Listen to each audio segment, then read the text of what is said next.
जिंदगी एक सफर है सुहाना यहाँ का। Thanks thanks failure. हाँ, तुम्हें थैंक्स बोल रही हूँ। अब आप सोच रहे होंगे कि मैं फेलियर यानी असफलता को धन्यवाद क्यों बोल रही हूँ। लेकिन अगर आप नहीं बोलते हैं तो आप आज से ही बोलना शुरू कर दीजिए, क्योंकि हम सफलता के जश्न बनाने में, सफलता के जश्न की प्लानिंग करने में हम ये भूल जाते हैं कि हर सफलता के पीछे एक असफलता जरूर छुपी होती है, जिसका हम कभी महत्व समझ ही नहीं पाते। Right? Hello guys, I am Neha Deepesh Bhan. तो आज हम बात करेंगे नाकामयाबी की, असफलता यानी फेलियर की,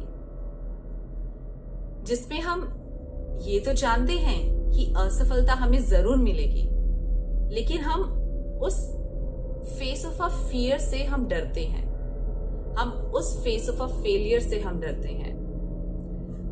कहते हैं ना कि सफलता एक संघर्ष के बाद ही हमें मिलती है। असफलता के संघर्ष को जब हम पार कर देते हैं तब हम सफलता को पाते हैं।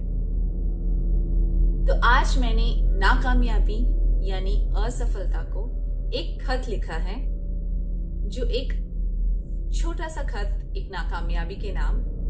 तो आइए हम सुनते हैं। प्रिय नाकामयाबी, हाँ, तुम्हें प्रिय बोल रही हूं। तुमसे मैं बहुत डरती थी और बस यही दुआ करती थी कि तुम मेरे से हमेशा दूर रहो। लेकिन अब जब तुम मेरी झोली में आ ही गई हो तो मुझे ये एहसास हुआ कि तुम उस सफलता की सीढ़ियों का पायदान हो, जिसमें से आगे होकर ही आगे की सीढ़ियों पर चढ़ा जा सकता है। तुम उस कहानी के वाक्य का केवल एक अल्प विराम हो। पूरी दास्तां मुझे खुद ही लिखनी है। तुम अदरक सी कड़वी जरूर हो, लेकिन यकीनन फायदेमंद हो। तुम ना आती तो शायद मुझे अपने अंदर की हिम्मत का कभी एहसास ही ना होता। अब जब मैंने तुम्हें खुले मन से अपना ही लिया है, तो मुझे मेरे अंदर की इस हिम्मत को दिखाने के लिए तुम्हारा धन्यवाद। तुम्हारी नेहा दीपेश भान।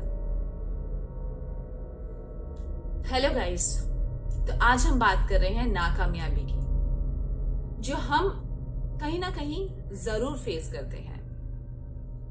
कुछ ऐसे लोग होते हैं जो उस नाकामयाबी को हरा कर आगे की, कहते हैं ना, सफलता के पायदान पे निकल जाते हैं। वो समझ जाते हैं कि हमें ये फेलियर, ये नाकामयाबी मिली जरूर है, लेकिन हम इस चीज से आगे भी जरूर निकलेंगे। और मैं हर किसी को सिर्फ वही बताना चाह रही हूँ इस खत के थ्रू, इस मैसेज के थ्रू, कि हमें असफलता को भी एक्सेप्ट कर लेना चाहिए। जब हम नाकामयाबी को एक्सेप्ट कर लेंगे तो हम ये जरूर समझ जाएंगे कि नाकामयाबी ही हमें उस सफलता तक पहुंचा सकती है जो शायद हमने कभी सोची भी नहीं है।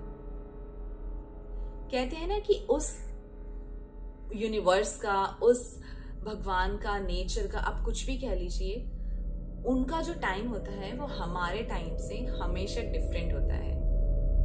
हम जो चाहते हैं वो, और जिस समय हम चाहते हैं वो हमें मोस्ट ऑफ द टाइम नहीं मिलता है। और फिर हमारा क्या उसके लिए रिप्लाई होता है, या तो हम डीमोटिवेट हो जाते हैं, डिप्रेशन में चले जाते हैं, गलत स्टेप उठाने के बारे में सोचने लग जाते हैं। लेकिन हम ये भूल जाते हैं कि इस टाइम हमें सिर्फ वेट करना है, थोड़ा सब्र करना है, अपने आप को टाइम देना है। जब हम अपने आप को टाइम देना शुरू कर देंगे तो हम खुद ही इस रास्ते से बाहर निकल जाएंगे। हमें खुद ही एक वे मिलने लग जाएगा। हम उस चीज को पाने के आगे हम शुरू हो जाएंगे जो शायद हमने कभी सोचा ही नहीं था कि हम उस कामयाबी की भी तैयारी कर सकते हैं। कहते हैं ना, एक 9 to 6 वाली जब हम जॉब कर रहे होते हैं, एक नॉर्मल जॉब कर रहे होते हैं, ऐसा नहीं है कि उसमें हम अर्निंग नहीं करते हैं, उसमें अपनी लाइफ नहीं चलाते। कितने ऐसे लोग हैं जो वही जॉब करके अपनी पूरी लाइफ को एक अच्छे तरीके से जीते हैं, एक बहुत अच्छी लाइफ जीते हैं। लेकिन कभी कभी हम ऐसा सोचते हैं कि यार हम एक बिजनेस भी कर सकते थे, हम ऐसा भी कर सकते थे, लेकिन हम वो बड़े स्टेप नहीं उठाते। लेकिन जब हमें कोई फेलियर मिलता है ना, जब हम पूरे कहते हैं ना पूरे बिखर जाते हैं, या फिर हमें एक नई स्टार्ट की जरूरत होती है, तो वो जब हम नया स्टार्ट करते हैं ना, उस टाइम हम बड़े बड़े रिस्क लेने के लिए तैयार होते हैं। क्योंकि हमारे दिमाग में क्या होता है कि इतना सब कुछ तो हम बर्दाश्त कर ही चुके हैं, अब कुछ भी गलत होगा तो उसके लिए तो हम ऑलरेडी प्रिपेयर हो ही चुके हैं, वो भी हम बर्दाश्त कर लेंगे। तो हम उस कामयाबी के लिए, उस अपने लाइफ के लिए हम रिस्क लेके उसको एक अच्छे तरीके से, एक अच्छी जर्नी के लिए हम स्टार्ट कर देते हैं और हम उसके लिए फाइट करते हैं। लेकिन ये सिर्फ तभी होता है जब हम फेलियर को एक्सेप्ट करते हैं, हम असफलता को एक्सेप्ट करते हैं। तो मेरा यही कहना है कि आप पहले असफलता को एक्सेप्ट करना सीखिए, उससे फाइट करना सीखिए, और फिर आपको वे जरूर मिलेगा। और फिर कहते हैं ना, वो यूनिवर्स, वो नेचर भी आपको वो चीज देने के लिए आपके साथ खड़ा हो जाएगा जो शायद आपने कभी सोची भी नहीं थी। उससे अच्छा और बेहतर आपको मिलेगा। ये सब बातें जो मैं आपसे करती हूँ ना, ये मेरा खुद का एक्सपीरियंस है, किसी के एक्सपीरियंस से या फिर कहीं कहाई बातें मैं आपसे नहीं करती हूँ। क्योंकि